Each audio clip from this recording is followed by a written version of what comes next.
Eu saúdo os irmãos com a paz do Senhor.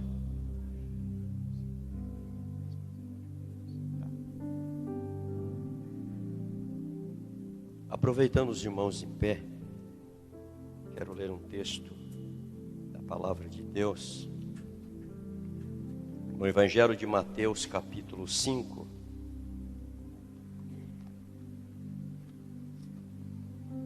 versículo de número 15.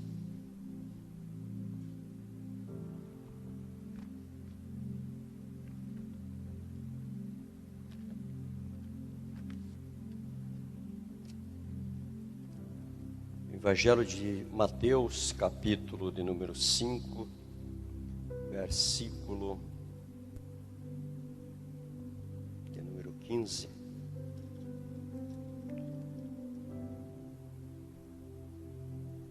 Quero agradecer a Deus pelo privilégio de mais uma vez poder estar aqui para poder trazer aos irmãos uma palavra da parte de Deus para a tua vida.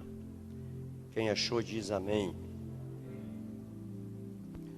Evangelho de Mateus, capítulo de número 5, versículo de número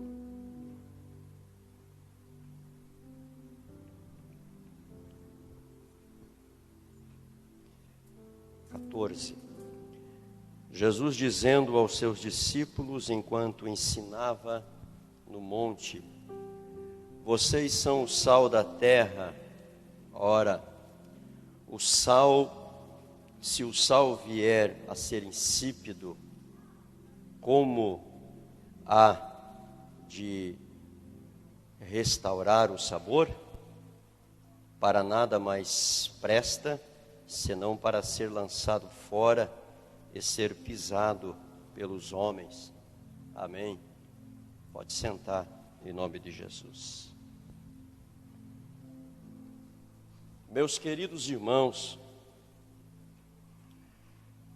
Jesus, em seu discurso no monte, dentre tantas coisas que Jesus fala aos seus discípulos e àqueles que lhe ouvem, ele usa o sal para trazer uma mensagem para os seus discípulos, uma das mensagens mais conhecidas entre nós, leitores da Bíblia, e que às vezes parece passar desapercebido a importância daquilo que Jesus queria dizer.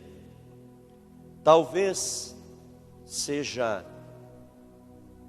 por ser o sal algo tão comum entre as pessoas, que parece não gerar muita curiosidade a respeito do assunto. Mas o sal sempre foi muito importante na vida da humanidade. E enquanto continuar existindo humanidade, o sal terá sua importância para as nossas vidas. Nos dias de Jesus, no Antigo Testamento, não fora diferente. O sal sempre foi muito importante, principalmente naquele tempo onde não existia geladeira, não existia como se conservar alimentos como temos hoje. Então o sal era muito importante como conservante para conservar os alimentos. Era muito importante também até mesmo em sacrifícios no templo. Era muito importante para o sacerdote no templo. O sal ocupava o seu lugar de certa importância. O sal era recolhido, logo uma parte era vendida, outra parte ia para os animais, outra parte ia para o templo, e uma outra parte que não prestava mais era armazenado. E no tempo do frio, quando a neve chegava, aquele sal considerado ruim, insípido, que não servia para nada, era lançado nos átrios do templo, aonde as pessoas estavam sempre por ali, para ajudar a derreter a neve, para que as pessoas tivessem acesso ao templo e às ruas da cidade. O sal sempre foi muito importante, mas nem sempre teve e nem sempre tem a honra que deveríamos dar para o sal. Quando nós vamos na casa de alguém e nós participamos de um belo churrasco, ninguém diz que churrasco gostoso é esse, dado o sabor por este sal. Ninguém engrandece a presença do sal no churrasco. Ninguém pergunta que marca era o sal que foi usado naquele churrasco. Damos o valor para a carne e perguntamos: que tipo de carne é essa? Damos o valor para aquele que prepara o alimento e não damos o valor para o sal. Mas sem o sal no alimento, por exemplo, o alimento perde a graça. E toda vez que ele aparece demais e nós percebemos a presença dele, ele se torna indesejável. Ninguém quer perceber o sal, porque toda vez que se percebe o sal é porque ele está exagerado. Mas ele tem o seu valor. O valor do sal para todas as pessoas é sobremaneira importante. O sal, apesar de ser barato, encontrar com facilidade, apesar de nunca faltar o sal na nossa casa, temos acesso ao sal com facilidade. Para você produzir o sal não é tão simples assim como ir no mercado e comprar o sal. Isso é fácil, é barato, é acessível a todos. Mas é um pouco complicado você produzir um sal de qualidade para o uso, até que esse sal chegue ao armário da tua casa, até que ele chegue na tua despensa. Ele passa por um processo longo, por um processo complicado, para que ele possa estar em condições de ser usado. Aí Jesus, assentado no monte, ele diz para os seus discípulos: vós sois o sal da terra. E quando Jesus diz vós sois o sal da terra, Jesus não está dizendo tão somente que nós somos o ponto de equilíbrio do mundo, ou que somos aqueles que vão dar o sabor para o mundo que está corrompido. Nós somos muito mais importantes do que aquilo que aparenta ser. E nem todo mundo é sal de qualidade. Porque o próprio Jesus disse que se o sal for insípido, ou se o sal perder o seu valor, o que haverá de salgar? O sal, para ter valor, para salgar, para temperar, para ser usado na indústria, para ser usado para alimentar diversas esferas da sociedade, precisa ter qualidade. E para se encontrar um sal de qualidade, não é tão simples assim. Então a palavra que Jesus disse, vós sois o sal da terra, para os discípulos, dá a entender que os discípulos estão dizendo, ou estão pensando, que nós somos alguma coisa comum, mas não é.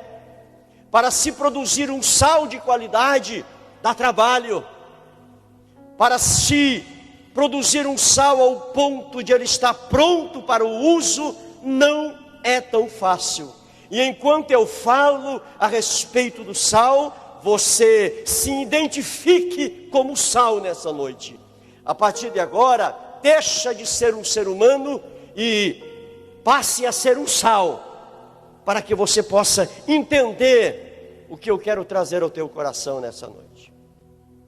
O sal, para se produzir, primeiro, não se produz sal em qualquer lugar. Não se produz sal de qualquer forma. Para se produzir sal, precisa-se de um clima tropical precisa de uma região específica para se produzir sal. Não se produz sal nos 4 cantos do mundo. Alguns lugares não são propícios para o sal. Para se produzir sal, em primeiro lugar, precisa ser uma região quente. O sal não é produzido no frio.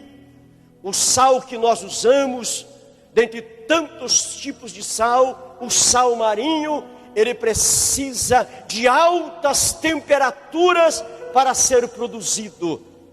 Mas, precisamente falando, acima dos 30 graus para se produzir sal. Não se produz sal no frio. Sal de qualidade se produz debaixo do calor.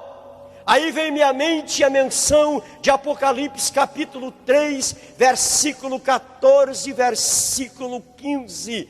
Eis que eu sei as tuas obras, que não é frio e não é quente. Ora fosse frio, ora fosse quente. Como não é frio nem quente, és morno, vomitar-te-ei da minha boca. O sal de qualidade precisa começar a se produzir no lugar quente. É por isso que nós precisamos ser quentes, animados. É por isso que nós fomos salvos debaixo do calor do Espírito Santo de Deus. Sal não é produzido no frio, sal é produzido no calor. O sal, em segundo lugar, para se produzir sal, precisa-se de um solo impermeável naturalmente. O solo tem que ser duro, rochoso, não pode penetrar fissuras, rachaduras para penetrar a água e possa escapar o sal. O chão aonde o sal nasce, ele é rochoso, impermeável e plano, sem alterações. Sal é produzido em terra seca, em terra impermeável. É por isso que Mateus capítulo 7, versículo 24 e 25, a Bíblia diz que a casa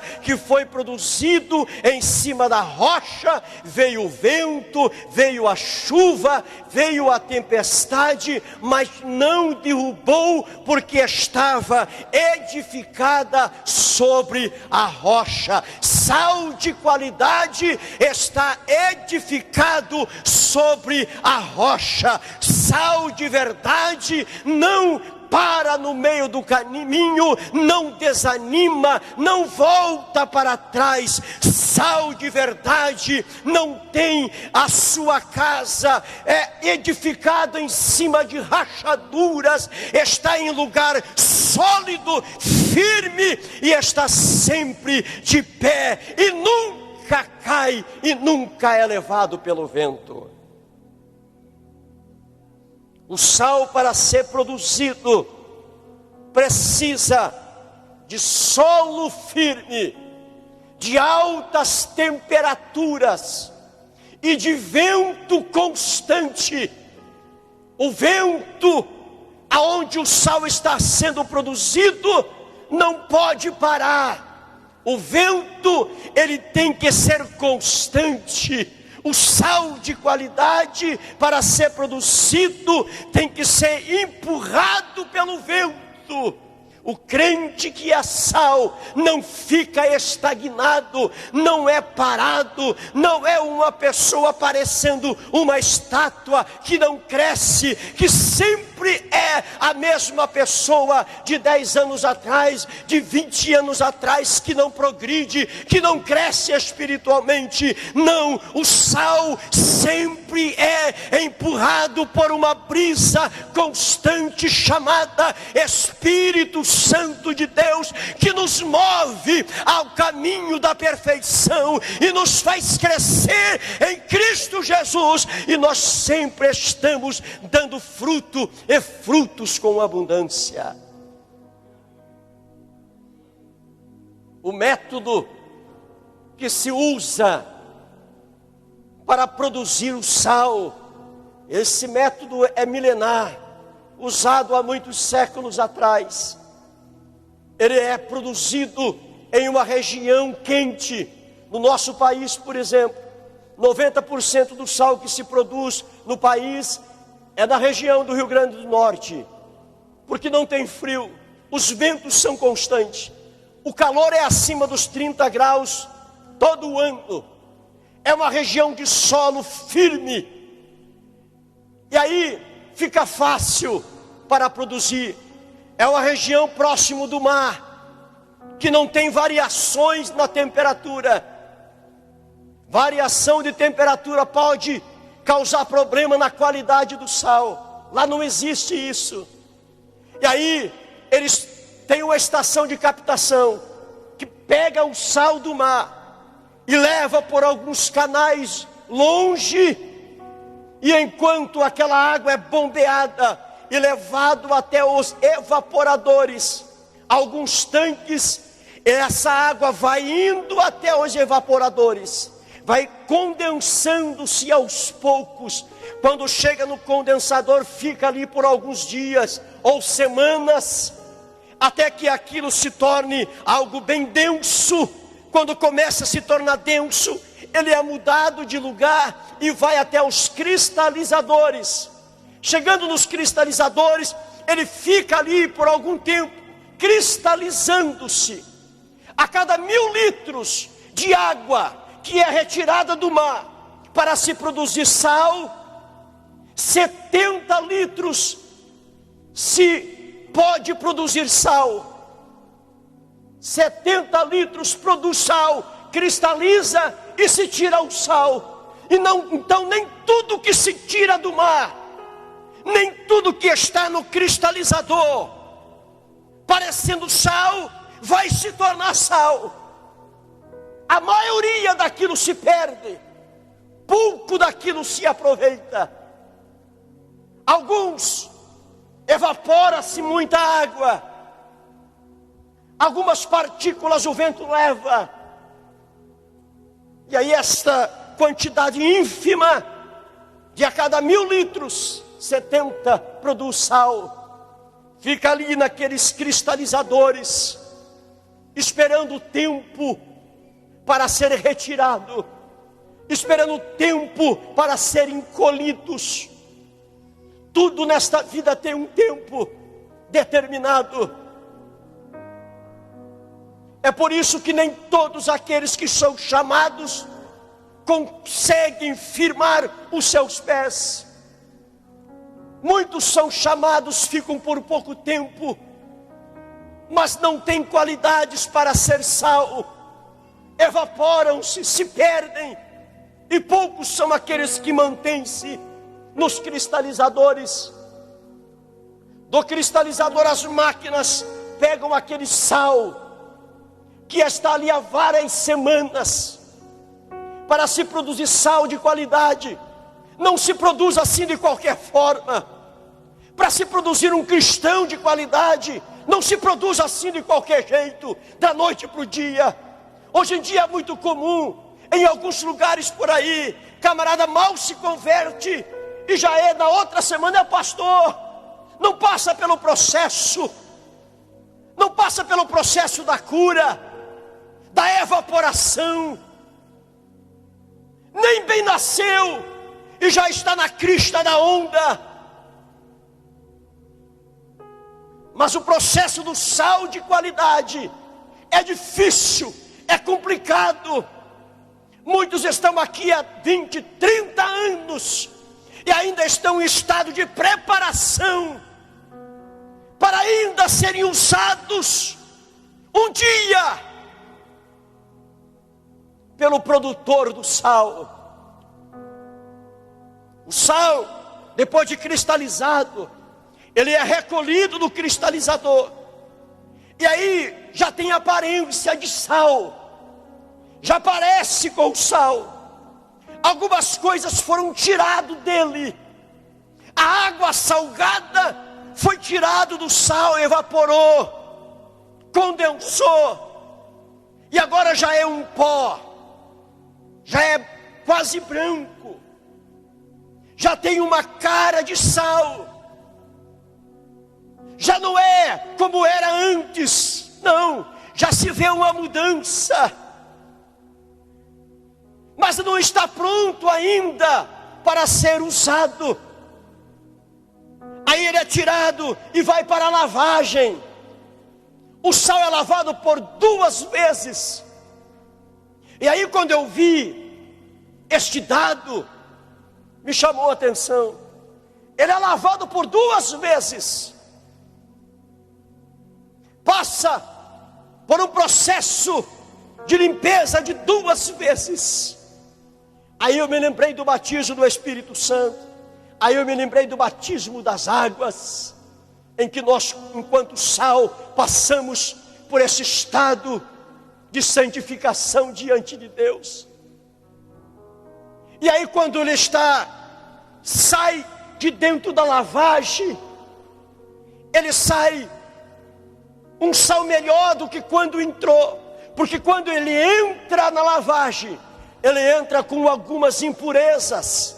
O sal ainda está sujo, é sal, mas ainda está sujo, precisa ser purificado, precisa ser tirado algumas impurezas que ainda estão no meio dele, por isso precisa ser lavado, não pode ser usado, sem primeiro passar por esta lavagem.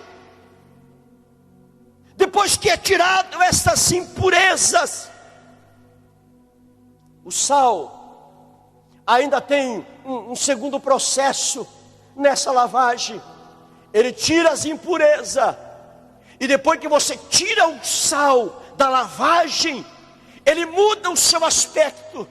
A cor do sal muda. Antes, ele era um salzinho meio turvo, sabe? Aquela roupa que era branca e agora meio encardiu, tá meio, sabe? A irmã pega, cana que boa. Que boa, velha, deixa de arder os olhos. Aí fala, agora sim dá para usar. Assim era o sal. Apesar de ser sal, enquanto não foi lavado, não tinha cor. Era fosco. Passou pela lavagem, a cor mudou. As impurezas saíram. E aí mudou a cor. E quando ele passa pela lavagem, algumas alterações químicas acontecem. Reduz o cálcio do sal, diminui. O magnésio também diminui. O sulfato diminui. E aí ele fica quase pronto para o uso quando passa pela lavagem. Enquanto não passar pela lavagem, não está pronto para o uso. Pode ser tóxico, pode ser impróprio para o uso.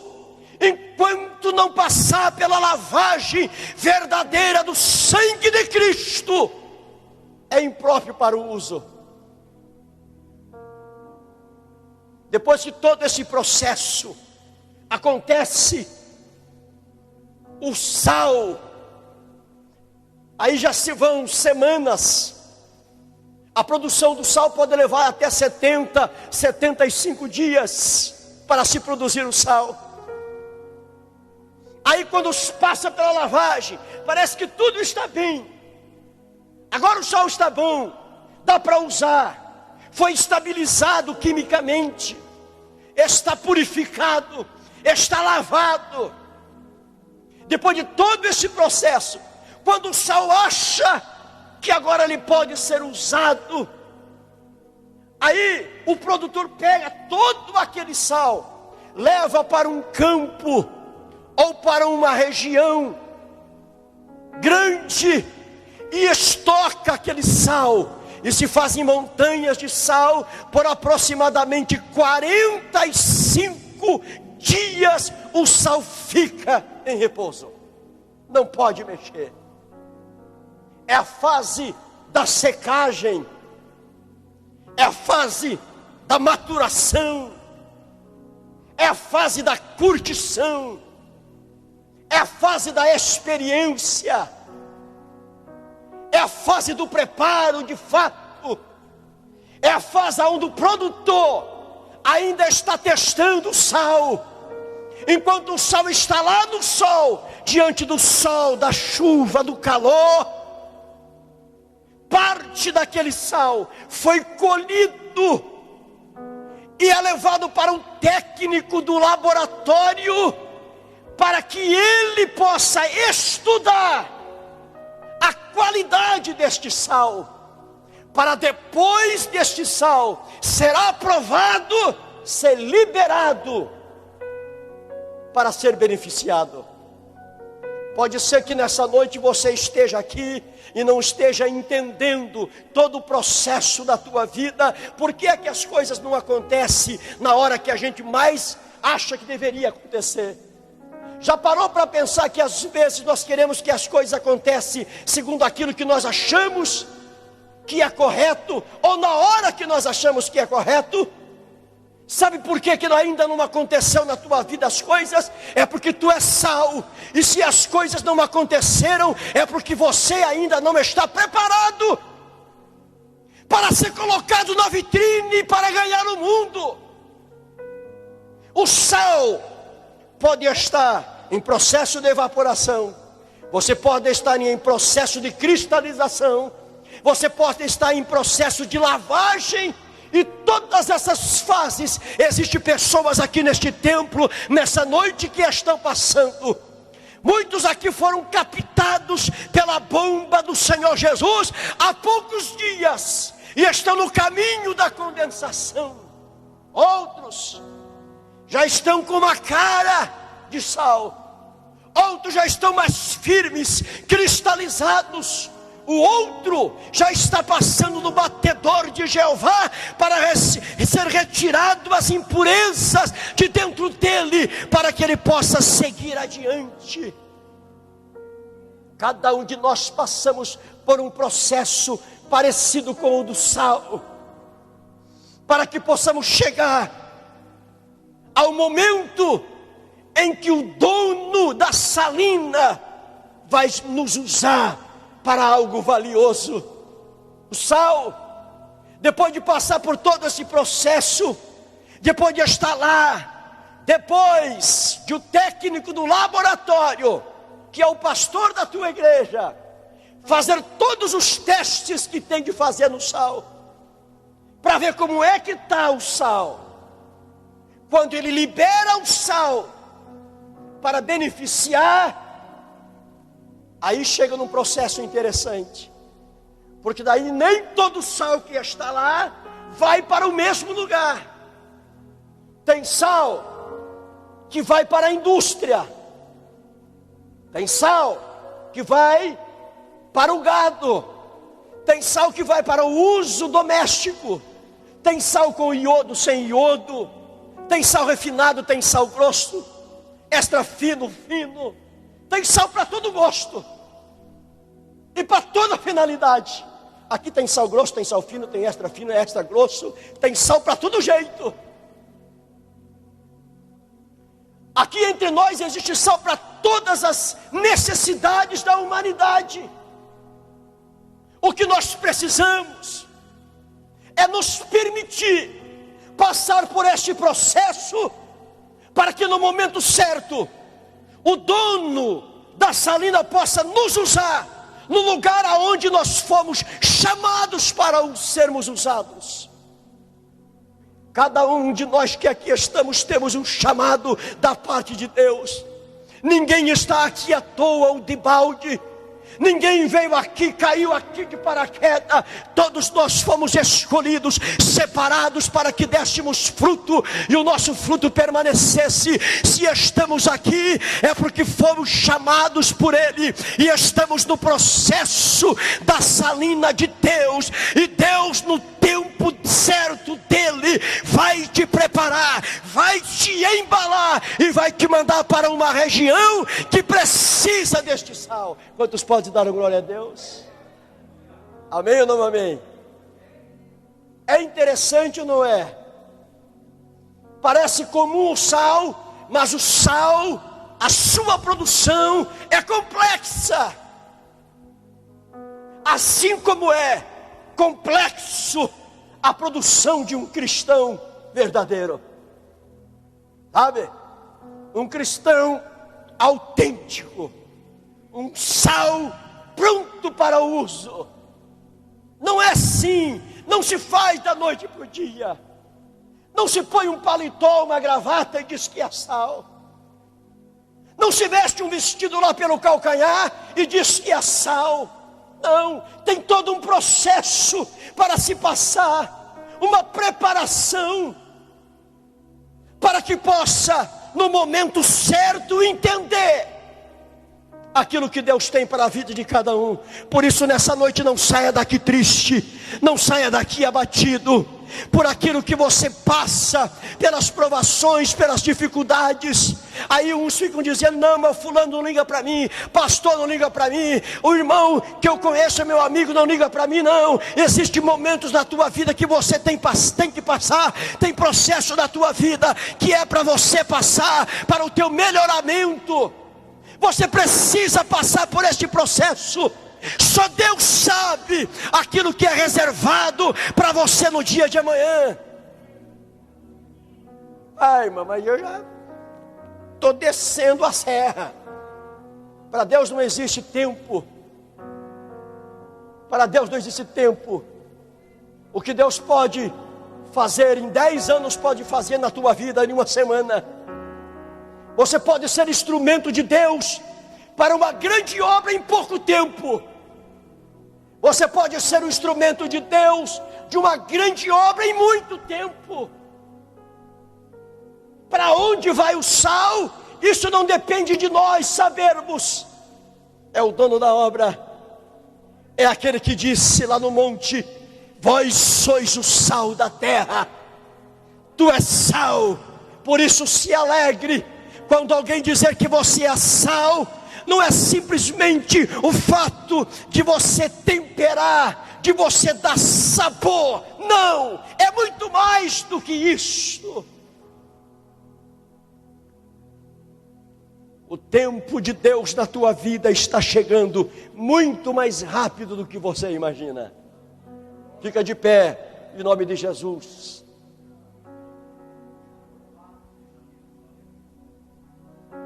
Eu quero orar por você nessa noite. Te dou 3 minutos para você vir à frente. Eu sei que existe alguns aqui passando por um processo difícil, como que estivesse numa moenda, como que se estivesse passando pelo processo da crisálida, como se estivesse passando pelo processo da lagarta se transformando em borboleta, dentro do casulo, apertado, sem saber o que fazer. O casulo não cresce junto com ela, e ela crescendo e vai crescendo, parece que vai morrer, não suporta mais, porque a própria natureza solta um ácido dentro do casulo, e ela fica desesperada, e ela sente o seu corpo queimando, e vai diminuindo em vez de crescer. O desespero toma conta dela dentro do casulo, mas na verdade, aquele ácido que toma conta do seu corpo, do seu organismo, não é para destruir, é para fortalecer, é para mudar o seu DNA, é para fazer dela de lagarta para borboleta, para transformar ela de um bicho feio, horrível, em uma borboleta com asas lindas, que vai cortar os céus voando de um lado para o outro. A agonia e a provação que tu passa, a dor que você passa, é o processo de Deus na tua vida, e é Deus dizendo: eu estou te preparando, tu estás no processo, e enquanto você estiver no processo, vai doer sim, mas a hora que você sair deste processo, tu vais voar em lugares altos, jamais sonhados pela tua vida. Aleluia. Aquele que acredita e quer receber a oração da fé, vem à frente. Nós queremos orar por você. Venha, em nome de Jesus.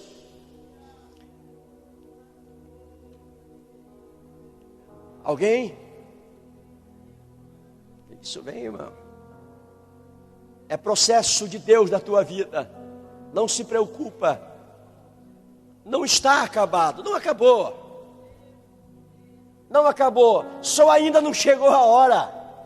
Calma, só ainda não chegou o momento.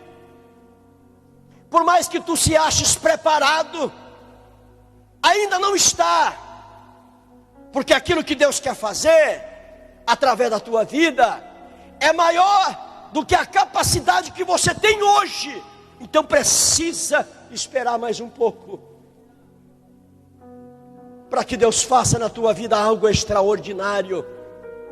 Para você que não entende o processo, que está pensando em parar, que está doendo, há uma palavra de vitória na tua vida aqui nesta noite. Para você que está me ouvindo através das redes sociais, Deus tem uma palavra de vitória na tua vida. Deus tem solução para a tua vida. Não pare no meio do caminho, não desanime, continua com o processo, deixa Deus trabalhar, deixa Deus fazer aquilo que Ele quer fazer em teu favor com você. Deus tem coisas boas para a tua vida neste tempo presente. Nosso Deus e Pai que está no céu, nós te louvamos e nós te glorificamos. Exaltamos o teu nome nesta noite, magnificamos o Senhor, porque tu és grande, porque tu és poderoso, porque tu és maravilhoso. E enquanto nós caminhamos por este processo, enquanto nós passamos por este processo, assim nós oramos aqui e pedimos: ajuda-nos, ó Deus, a compreender a tua vontade para conosco, ajuda-nos a aceitar o caminho que o Senhor tem preparado para as nossas vidas. Dá-nos graça, dá-nos força, ajuda a tua igreja, ajuda o teu povo, ajuda, Senhor, aquele que está me assistindo agora e que está, Deus, clamando a ti por misericórdia. Alcança, Senhor, a todos quantos me ouvem, pelo poder da tua palavra, pela tua unção, pela tua graça, Senhor Deus. Nós oramos, pedimos a tua bênção, crendo em uma grande vitória do Senhor nas nossas vidas, em nome de Jesus que vive para sempre. Amém e amém.